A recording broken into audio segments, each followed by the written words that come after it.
గడేపల్లి గ్రామంలో నాకు ఒక్క అన్నయ్య నాకు 500 సహాయం చేశారు. అన్నా అక్క, ఈ ఊర్లో చాలా పెద్ద ఊరిది.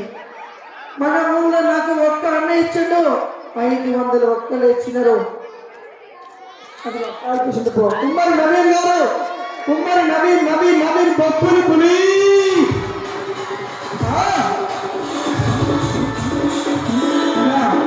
కుమ్మరి నవీన్ గారు మీ ప్రేమతో మరి ఫోన్ పే చేశారట.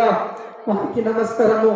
ఇక ఇక్కడ ఉన్న వాళ్ళు చూస్తా ఉన్నారు. వయసా అన్నా, మీరే నాకు తెలియదండి. అమ్మ అక్క, ఇగో చేతిలో డబ్బులు లేవా, ఇన్ని బియ్యం పెట్టండి. మీ కుటుంబం తరపు నేను యాద్ చేసుకుని ఒకరోజు వంట చేసుకుంటాను. ఎస్పీ యాదవ్ పప్పుని పులి 100 రూపాయలు.